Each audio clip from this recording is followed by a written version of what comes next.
ఉన్న బంగారాన్ని విడిపించి ఆ రోజు ఆన్లైన్ రేటుకే మేము కొంటాం. Sharma gold company. నమస్తే, వెల్కమ్ టు సుమన్ టీవీ. నేను మీ యామ్ని. ప్రస్తుతం మనతో ఉన్నారు ప్రముఖ ఆధ్యాత్మికవేత్త, ప్రముఖ జ్యోతిష వాస్తు పండితులు డాక్టర్ ముల్లపూడి సత్యనారాయణ మూర్తి గారు ఉన్నారు. గురుగారితో మనం మాట్లాడదాం. నమస్కారం గురుగారు. నమస్కారం యామిని. గురుగారు, కొంతమందికి జాతకంలో శని దోషాలు ఉంటాయండి. అయితే ఇప్పుడు మనకి చైత్ర మాసంలో హనుమాన్ జయంతి అని అంటున్నారు. ఈ దోషాలు తొలగిపోవాలి అంటే ఆ రోజు ప్రత్యేకంగా ఏమైనా పరిహారం అంటూ ఉందంటారా? ఖచ్చితంగా ఉంది. మనకి శని దోషము అంటే ఏలినాటి శని జరిగేటటువంటి వాళ్ళు, శని 4 అర్ధాష్టమ శని, అష్టమ శని, వ్యయశని ఇలా రకాలుగా ఉంటాయన్నమాట. ఈ శని దోషాలు తొలగిపోవాలి అంటే డైరెక్ట్ 2 పద్ధతులు ఉంటాయి. డైరెక్ట్గా శనేశ్వరుడికి ఓం శనేశ్వరాయ నమః అనే మంత్రజపం చేసుకోవడం, అలాగే శనికి నవగ్రహాలు, ప్రతి నవగ్రహ దేవాలయంలో కూడా శనీశ్వరుడి యొక్క విగ్రహం ఉంటుంది. ఆ నవగ్రహాల చుట్టూ ప్రదక్షిణలు చేసుకుంటూ ఆ శనీశ్వరుడి పైన తైలాభిషేకాన్ని, నువ్వుల నూనెతో అభిషేకాన్ని చేయాలి. అలాగే నువ్వుల నూనెని కిలోంపావు, ఆ తర్వాత నల్లని వస్త్రాన్ని పెదబ్రాహ్మడికి శనివారం నాడు ఉదయం 8 గంటలకి దానం చేయడం ఇదొక పద్ధతి. ఇక హనుమాన్ జయంతి సందర్భంగా మనం ఆంజనేయ స్వామి వారికి తమలపాకుల ఆకులతో చేసినటువంటి దండని, వడలతో తయారు చేసినటువంటి దండని ఆంజనేయ స్వామి వారికి సమర్పించాలి. అసలు శనికి ఆంజనేయ స్వామి వారికి ఉన్నటువంటి లింక్ ఏమిటండి అంటే, ఈ యొక్క శని ఏలినాటి శని పట్టుకున్నప్పుడు సాక్షాత్తు శివుణ్ణి కూడా వేధించాడు. తర్వాత బ్రహ్మను పట్టుకున్నాడు, అందరినీ పట్టుకున్నాడు. అలాగే అదేవిధంగా ఆంజనేయ స్వామి వారిని పట్టుకుందామని వెళ్తాడు. ఆంజనేయ స్వామి వారు ఏం చేస్తారంటే, సరే అయితే పట్టుకో అంటాడు ఆయన. అప్పుడు ఆయన చెప్పగానే శని ఆయన జుట్టులోకి వెళ్తాడు. శని ఎప్పుడు జుట్టులో ఉంటుందన్నమాట. అందువలన ఆ జుట్టు మీద వెళ్ళగానే ఆంజనేయ స్వామి వారు పెద్ద బండం తీసి తన తలపైన పెడతాడు తోకతో. శని అప్పటికే అంటే అంత పెద్ద బండను పెట్టాడు. శని కూడా తట్టుకోలేని బండ అంటే అంత బండ అని మనం ఊహించుకోవాలి. శని మరి అటు చాలా ఇబ్బంది పడుతున్నాడు అనమాట, బరువు మోయలేక. ఇంకొక బండను కూడా పెడతాడు. పెట్టేసరికి అక్కడ సాక్షాత్తు ఆది దంపతులైనటువంటి శివపార్వతులు నవ్వుకుంటారనమాట. శని ఈశ్వరుని పట్టుకున్నాడంటే, ఈశ్వరుని పట్టుకోవడం అదంతా లీల, స్వామి లీల. బిడ్డలు తండ్రిని తల్లిదండ్రులని ఏడిపిస్తుంటే వాళ్ళు నవ్వుకుంటారు, అంతేగాని ఆ తల్లిదండ్రులని పిల్లాడు ఏం చేయగలుగుతాడు? ఆ విధంగా శనీశ్వరుడు ఏంటంటే, లోకములో ఏలినాటి శని ప్రభావం ఉన్నప్పుడు, శని దోషం పట్టుకున్నప్పుడు శనిని అందరూ గౌరవించాలి. ఈ సాంప్రదాయాన్ని నేను ఫస్ట్ ఇంటికి పెద్ద అయినటువంటి నేను గౌరవిస్తే మిగతా వాళ్ళు గౌరవిస్తారు అని చేయడం కోసం ఆయన లీల చేశాడు.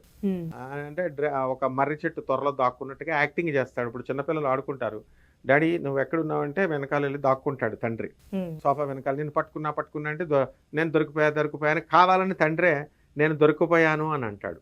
ఆ విధంగా ఆ పరమేశ్వరుని ఎవడు పట్టుకోగలడు? ఎవరు పట్టుకోలేడు. ఈ ప్రపంచానికే ఆయన ఈశుడు, ఆయనది ఈ ప్రపంచం.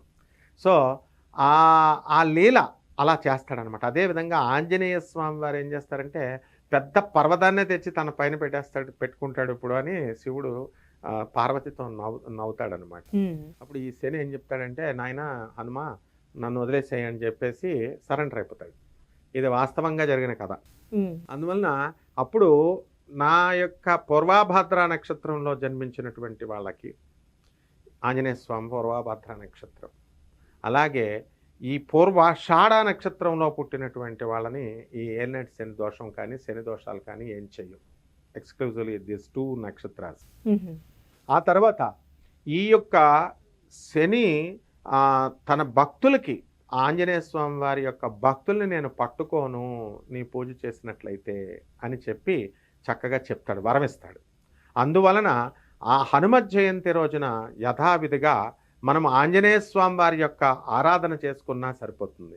మనోజవం మారుతుల్య వేగం జితేంద్రియం బుద్ధిమతాం వరిష్టం వాతాత్మజం వానరయూధ ముఖ్యం శ్రీరామదూతం శరణం ప్రపద్యే. ఆ విధంగా ఆంజనేయ స్వామి వారిని మనము ఆ ఒక్క శ్లోకంతో ఆరాధించుకుంటే సరిపోతుంది. అలాగే ఆంజనేయ స్వామి వారికి సింధూరంతో చక్కగా బొట్లు పెట్టుతాము, తమలపాకు పైన సింధూరం రాస్తాము, వడమాలలు వేస్తాము, తమలపాకుల దండ వేస్తాము. స్వామివారికి మనము చక్కగా అగరబత్తీలు వెలిగించి శ్రీరామనామంతో మనము ఎత్ర ఎత్ర రఘునాథ కీర్తనం తత్ర తత్ర కృత మస్తకాంజలిం బాష్పవారి పరిపూర్ణలోచనం మారుతిం నమత రాక్షసాంతకం అని చెప్తాం. అంటే ఎక్కడైతే శ్రీరామచంద్ర ప్రభు యొక్క నామాన్ని మనం జపిస్తామో అక్కడ వాళ్ళ యొక్క పనుల్ని ఆంజనేయ స్వామి వారు చేసి పెడతాడు. ఏ విధంగానో తెలుసా? ఇలా చేతులు జోడించి ఉంటాడనమాట. అక్కడ జపించేటటువంటి భక్తుడికి ఆయన బద్ధుడై చేతులు జోడించి ఆయన పనులను రామచంద్రుడు చేయాల్సినటువంటి అవసరం లేదు, ఆంజనేయ స్వామి వారే చేసేస్తారనమాట. అలాగే ఆంజనేయ స్వామి వారు ఎవరైతే భూత ప్రేత పిశాచ బాధలతో చేతబడి చిల్లంగి ఇటువంటి బాధలతో బాధపడుతున్నారో, ఓం నమో భగవతే విచిత్ర వీర హనుమతే ప్రళయకాలాన ప్రజ్వలనాయ ప్రతాప వజ్రదేహాయ అంజనీ గర్భ సంభూతాయ ప్రకట విక్రమ వీర దైత్య దానవ యక్షరక్షోగణ గ్రహబంధనాయ భూతగ్రహబంధనాయ ప్రేతగ్రహబంధనాయ పిశాచగ్రహబంధనాయ శాకిని డాకిని గ్రహబంధనాయ ఏహి ఆగచ్చ ఆవేశయ మమ హృదయే ప్రవేశయ స్ఫుర ప్రస్ఫుర సత్యం కథయ వ్యాఘ్రముఖ బంధన సర్పముఖ బంధన రాజముఖ బంధన సభాముఖ బంధన అని చెప్పి ఆంజనేయ స్వామి వారిని పిలిస్తే మనకు వచ్చేస్తాడు అనమాట ఆంజనేయ స్వామి వారు. ఎవరికైతే ఈ యొక్క భూత ప్రేత పిశాచ శాకిని ఢాకిని బాధలతో బాధపడుతూ ఉంటారో అటువంటి వాళ్ళ యొక్క శాశ్వత పరిష్కారాన్ని చూపించే ఏకైక దైవతం ఆంజనేయ స్వామి వారు. ఆయన మనకి కాబోయేటటువంటి కల్పంలో, కాబోయేటటువంటి మన్వంతరంలో, రాబోయేటటువంటి మన్వంతరంలో on the request of lord Srirama, ఆయన అంతగా ఆయన ఏం కోరుకోలేదు, రిక్వెస్ట్ చేస్తాడు శ్రీరామచంద్ర ప్రభు, నాయనా హనుమ నువ్వు బ్రహ్మత్వాన్ని తీసుకో నాయన అని. అందువలన రాబోయేటటువంటి మన బ్రహ్మ ఆంజనేయ స్వామి వారు. ఎవరైతే ఈ కలియుగంలో ఇప్పుడు ఆంజనేయ స్వామి ఉపాసకులు ఉన్నారో, ఎవరైతే వదులుకోకుండా ప్రతి శ్రీరామనవమికి లేదా హనుమత్ జయంతికి ఆంజనేయ స్వామి వారి యొక్క డెఫినెట్గా పూజలు చేసుకుంటారో, on the special discretion power of the lord Hanuma all the sins will be nullified. ఆ విధంగా అంతే మరి ఎవరి భక్తుల్ని వాళ్ళు రక్షించుకుంటారు. అందువలన ఆఫ్టర్ ఆల్ ఒక railway general manager on the special discretion power of the general manager రైల్వేసే ఒక గ్రూప్ సి ఉద్యోగుల్ని, గ్రూప్ డీల్ని కొన్ని వేల మందిని వేసిన వాళ్ళు ఉన్నారు. గ్రూప్ డీల్ని, గ్రూప్ సీల్ని ఇప్పుడు లేదు కానీ అది ఇప్పుడు పీకి పారేశారు అనుకోండి. On the special discretion power of the vice chancellor of many universities ఒక్కొక్క సీట్ అలాట్ చేస్తున్నప్పుడు ఒక మానవులకే వీళ్ళకింతుంటే Anjaneya Swamy on the special discretion power of the lord Hanuma ఆయన తన భక్తులకి పాపాలని ఆయన రద్దు చేయగలడు, నలిఫై చేయగలడు, తగ్గించగలడు. అట్లీస్ట్ ఊరికనే చేసేయడు అనమాట. ఆయన మార్గాన్ని చూపించి వాళ్ళలో పరివర్తన తీసుకొచ్చి వాళ్ళల్లో చక్కటి గొప్ప జ్ఞానం ద్వారా, కర్మ ద్వారా, మంచి పనుల ద్వారా ఆయన కర్మ పరిపక్వాత్మాన్ని తీసుకొచ్చి ఉత్తమ గతుల్ని ప్రసాదించేటటువంటి నవమ బ్రహ్మ. ఆ సమయం కోసం మనం వెయిట్ చేయాలి. అటువంటి మహానుభావుడు వస్తున్నాడు. కాబట్టి ఈ రోజున మనం హనుమత్ జయంతి దేశవ్యాప్తంగా మనం చేసుకుంటాం. ఈ విధంగా మనం ఆంజనేయ స్వామి వారికి మనం చేసుకున్నప్పుడు చక్కగా ముందే మనకి మర్కటాలు కల్లోకి వస్తూ ఉంటాయి. అంటే ఆంజనేయ స్వామిని పూజ చేయరా, నన్ను పూజ చేయని చెప్పి గుర్తు చేయడం కోసం మనకి ఇక్కడ ఈ ఆంజనేయ స్వామి వారు మన ఇంటి దగ్గర దారిలో కనబడడం కానీ, కోతులు కనబడడం కానీ, మరి మనం అయోధ్య వెళితే అడుగున కోతులే, అడుగున ఆంజనేయ స్వామి, మరి ఆ మర్కటాలు ఎంతో సుందరంగా ఉంటాయన్నమాట. కాబట్టి ఈ హనుమాన్ జయంతి రోజున ఎవరైతే ఆంజనేయ స్వామి వారికి పూజ చేసుకుంటారో మరి శనేశ్వర ఈ యొక్క దోషాలు, శని దోషాలు తొలగిపోయి వాళ్ళు సుఖశాంతులతో ఉంటారు. శని దోషాలు పోవడం వల్ల కలిగేటటువంటి లాభాలు ఏంటంటే, సొంత గృహాలు లేదు అండి అని బాధపడేటటువంటి వాళ్ళకి సొంత గృహాలను ఇస్తాడు ఆంజనేయ స్వామి. మరి వాహనాలు లేవండి అని బాధపడేటటువంటి వాళ్ళకి వాహనాలను ఇస్తాడు. వివాహాలు కావడం లేదు, తర్వాత వాహన ప్రమాదాలు జరుగుతున్నాయి, సంతానం లేదు, ఇటువంటివన్నీ కూడా బంధకారకుడు ఆయన. అలాగే బంధ విముక్తి చేసేటటువంటి వాడు శనీశ్వరుడు. కాబట్టి శని అంటే ఒక మహారాజ్, గురు మహారాజ్ ఆయన. అందువలన శనీశ్వరుడు అనగానే మనం భయపడిపోవడం, శని మనల్ని ఏదో చేసేస్తాడు, పీడిస్తాడని కాదు. శని జ్ఞానాన్ని ఇస్తాడు. శని లేకపోతే మనకి ఇవేమీ రావు, ఎవరికీ పెళ్ళిళ్ళు కావు, ఎవరికీ సంతానం కలగరు, ఎవరికీ వాహనాల్లో తిరగలేరు, ఎవరికీ సొంత ఇళ్ళు ఉండవు. అంత బాధలు ఉంటాయన్నమాట శని భాషలో. నలదమయంతుల కథలో, మరి హరిశ్చంద్రుడి కథలో హరిశ్చంద్రుడిని, నలదమయంతుల్ని వీళ్ళందరినీ టెస్ట్ చేసింది ఏలినాటి శనిలో శనీశ్వరుడే. పాస్ అయిన తర్వాత వాళ్ళని ఎంతటి చక్రవర్తులను చేసింది కూడా ఆ శనీశ్వరుడే అనమాట. పాండవుల యొక్క వనవాసానికి, రామచంద్ర ప్రభు యొక్క వనవాసానికి, ఆ పాండవుల యొక్క అజ్ఞాతవాసానికి, అంతేకాదు సతీదేవి శివుడు విడిపోవడానికి కూడా కారణము ఈ యొక్క శని దోషమే అన్నమాట. ఇటువంటి మహత్తరమైనటువంటి దోషాలనే పోగొట్టినటువంటి శని మన చిన్న చిన్న బుల్లి దోషాలను పోగొట్టలేడా? కాబట్టి డైరెక్ట్లీ శనీశ్వరుడికి పూజ చేసుకోవడం, లేదా హనుమత్ జయంతిని ఇండైరెక్ట్గా ఆంజనేయ స్వామి వారిని పూజ చేసుకోవడం ద్వారా 100% శని దోషాలు తొలగిపోతాయమ్మా. గురుగారు, ఇప్పుడు మనకి హనుమాన్ జయంతి 2 సార్లు వస్తుందండి. అంటే ఇప్పుడు చైత్ర మాసంలో ఒకటి, అలానే వైశాఖ మాసంలో, ఇలా 2 జరగడం ఏంటండి? అంటే మనకి ఆంజనేయ స్వామి వారి యొక్క జననం మనము ఈ హనుమత్ జయంతి అని అనుకుంటాం.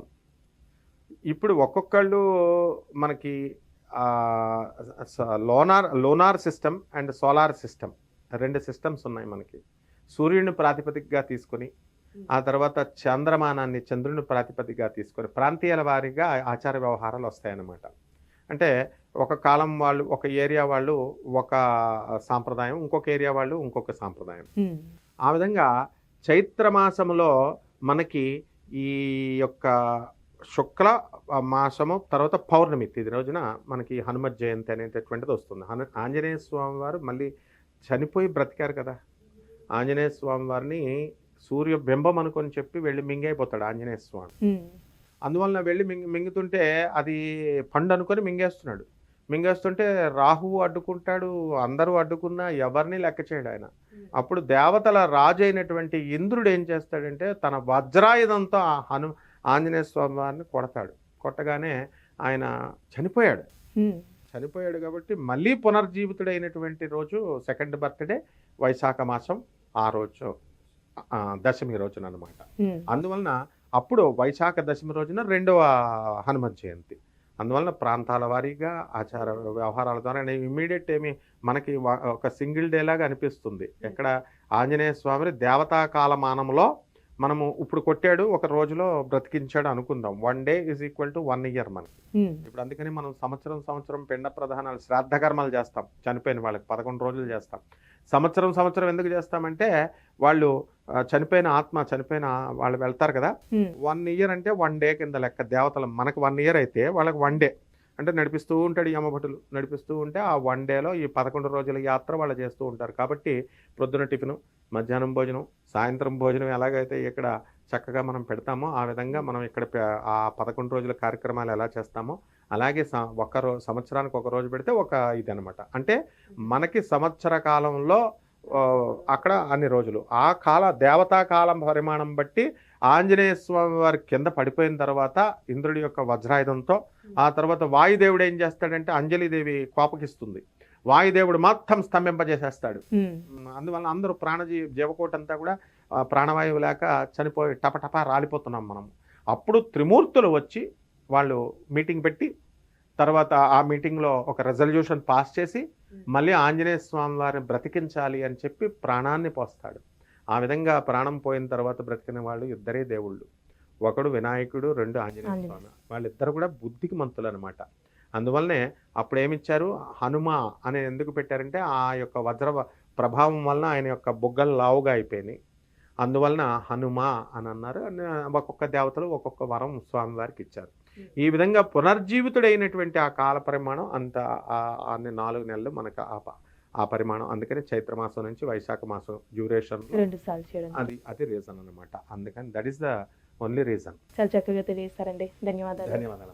సుమన్ టీవీలో మీ పర్సనల్ అండ్ బిజినెస్ ప్రమోషన్స్ కోసం కింది నెంబర్కి కాంటాక్ట్ చేయండి.